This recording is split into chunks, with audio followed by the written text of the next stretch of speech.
Assalamualaikum warahmatullahi wabarakatuh. Perkenalkan, nama saya Dia Rainisa Soliha dengan NPM 240621250036. Pada kesempatan kali ini, saya akan mempresentasikan materi yang berjudul Kedudukan Al-Quran sebagai Hukum Ajaran Islam. Saya berharap melalui presentasi ini kita semua dapat lebih memahami kepentingan Al-Quran dalam kehidupan sehari-hari, bukan hanya sebagai kitab yang dibaca ketika ibadah, tetapi juga sebagai pedoman hidup dan sumber hukum bagi umat Islam. Al-Quran merupakan kitab suci umat Islam yang diturunkan Allah Subhanahu wa Ta'ala kepada Nabi Muhammad SAW melalui malaikat Jibril selama kurang lebih 23 tahun. Al-Quran memiliki kedudukan yang sangat penting dalam kehidupan umat Islam karena menjadi sumber hukum utama dalam ajaran Islam. Sebagai umat Muslim, kita tidak cukup hanya membaca dan menghafal Al-Quran, tetapi juga harus memahami makna, isi, dan hikmah yang terkandung di dalamnya. Al-Quran adalah pedoman hidup yang mengatur seluruh aspek kehidupan manusia, mulai dari hubungan manusia dengan Allah, hubungan dengan sesama manusia, hingga hubungan dengan lingkungan sekitar. Di dalam Al-Quran terdapat berbagai petunjuk tentang ibadah, akhlak, pendidikan, ekonomi, hukum, dan kehidupan sosial. Karena itu, Al-Quran menjadi dasar utama bagi umat Islam dalam menjalani kehidupan sehari-hari. Jika manusia hidup tanpa pedoman Al-Quran, maka manusia akan mudah terpengaruh oleh hal-hal negatif dan kehilangan arah di dalam kehidupannya. Tantangan era modern dan pentingnya Al-Quran pada zaman modern sekarang ini, perkembangan teknologi dan informasi berkembang dengan sangat cepat. Kita bisa mendapatkan informasi hanya melalui handphone dan media sosial dalam hitungan detik. Perkembangan ini tentu memberikan dampak positif, seperti mempermudah komunikasi, memperluas ilmu pengetahuan, dan membantu aktivitas sehari-hari.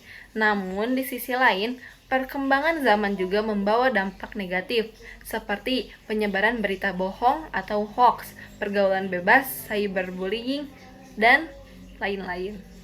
Banyak orang menggunakan media sosial tanpa memikirkan dampak dari ucapan yang diperbuatnya.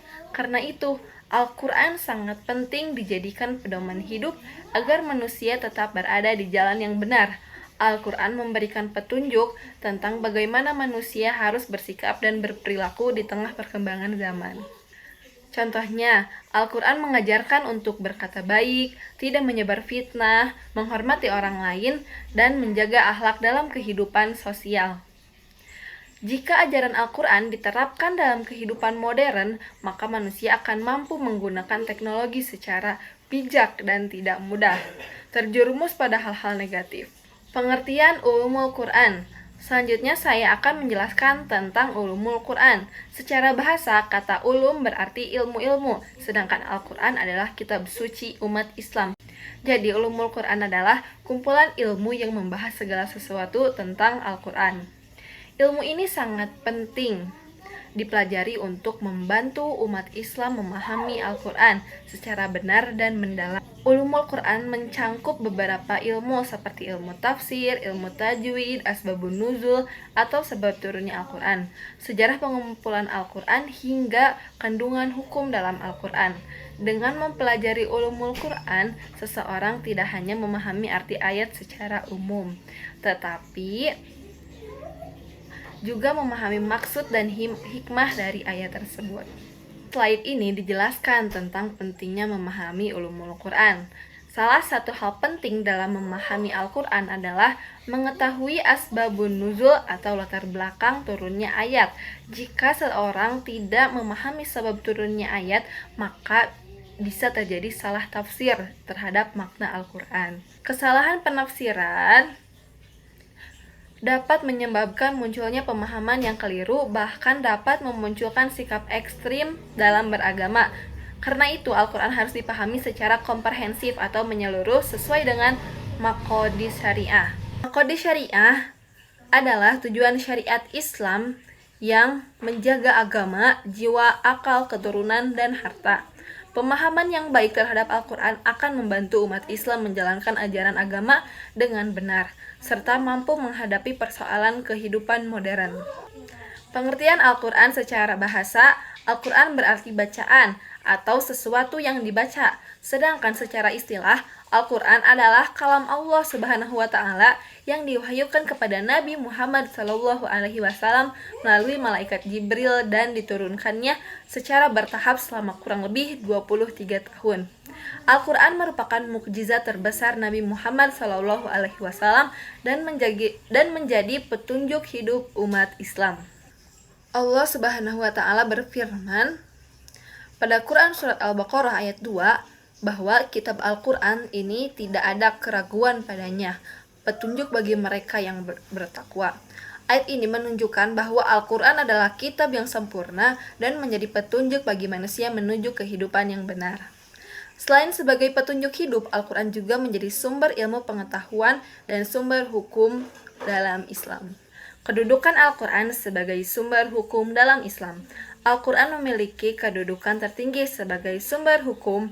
Artinya, seluruh aturan dan hukum dalam kehidupan umat Islam harus berlandaskan kepada Al-Quran. Allah Subhanahu wa Ta'ala berfirman dalam Quran surat An-Nahl ayat 89, "Dan kami turunkan kepadamu Alkitab untuk menjelaskan segala sesuatu dan sebagai petunjuk serta rahmat." Ayat ini menjelaskan bahwa Al-Quran mengandung petunjuk dalam berbagai aspek, seperti kehidupan manusia, baik masalah ibadah, pendidikan, ekonomi sosial, maupun akhlak, semuanya memiliki pedoman di dalam Al-Quran. Karena itu, kita umat Islam menghadapi suatu persoalan, maka Al-Quran harus dijadikan rujukan utama sebelum sumber hukum lainnya. Kedudukan Al-Quran sebagai sumber hukum menunjukkan bahwa ajaran Islam memiliki dasar yang jelas dan tidak membuat berdasarkan pemikiran manusia semata.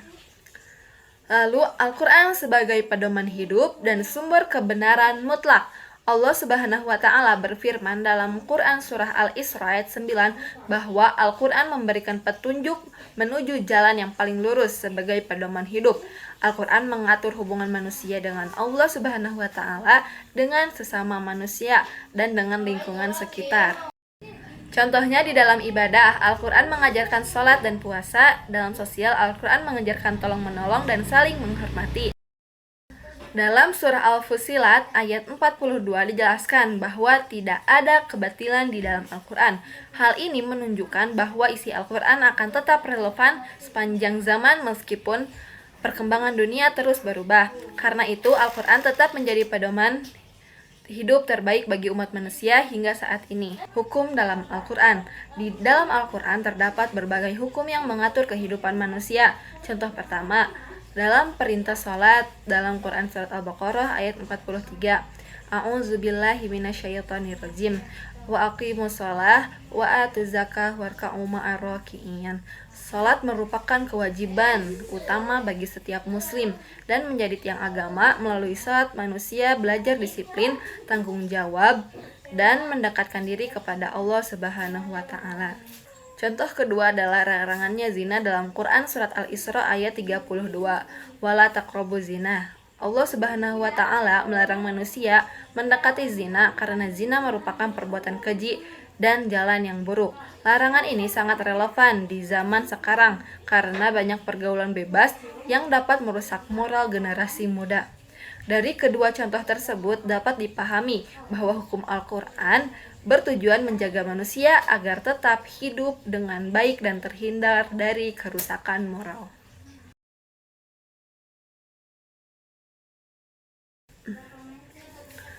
Hubungan Al-Quran dan hadis. Selain Al-Quran, sumber hukum Islam berikutnya adalah hadis atau sunnah Nabi Muhammad SAW. Hubungan Al-Quran dan hadis sangat erat dan tidak dapat dipisahkan. Al-Quran memberikan aturan secara umum, sedangkan hadis menjelaskan secara lebih rinci. Contohnya, Al-Quran memerintahkan sholat, tetapi cara sholatnya dijelaskan di dalam hadis. Begitu pula dengan zakat, puasa, dan ibadah lainnya. Karena itu, hadis memiliki fungsi sebagai penjelas, penguat, dan pelengkap isi Al-Quran. Dengan memahami Al-Quran dan hadis secara bersamaan, umat Islam dapat menjalankan ajaran agama dengan lebih sempurna. Hukum dalam Al-Quran mencakup berbagai aspek kehidupan manusia. Pertama, akidah, yaitu hukum yang berkaitan dengan keimanan kepada Allah, malaikat, kitab, rasul, hari akhir, dan qada. Kedua, ibadah seperti sholat, puasa, zakat, dan haji yang mengatur hubungan manusia dengan Allah Subhanahu wa Ta'ala. Yang ketiga ada muamalah, yaitu aturan hubungan manusia dalam kehidupan sosial dan ekonomi seperti larangan riba dan penipuan. Keempat ada akhlak. Al-Quran mengajarkan manusia untuk berkata baik, menghormati orang lain, menjaga sopan dan santun, dan tidak menyebarkan fitnah. Relevansi dan tantangan. Di zaman sekarang masih banyak orang memahami Al-Quran secara dangkal tanpa mempelajari tafsir dan ilmu-ilmu pendukung lainnya. Akibatnya sering terjadi salah tafsir yang dapat menimbulkan perpecahan dan sikap ekstrim. Karena itu diperlukan pemikiran kritis, pemahaman yang moderat, dan pembelajaran ilmu Al-Quran secara mendalam.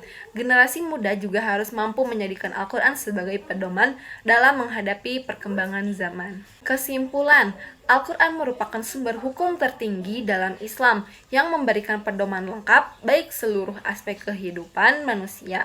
Al-Quran mengatur akidah, ibadah, muamalah, dan akhlak. Selain itu, Al-Quran juga menjadi petunjuk hidup yang relevan sepanjang zaman dan mampu menjawab berbagai tantangan kehidupan modern. Oleh karena itu, setiap muslim wajib membaca, memahami, menghayati, dan mengamalkan isi Al-Quran terhadap kehidupan sehari-hari. Mungkin cukup sekian yang dapat saya sampaikan. Mohon maaf bila banyak kesalahan. Wassalamualaikum warahmatullahi wabarakatuh.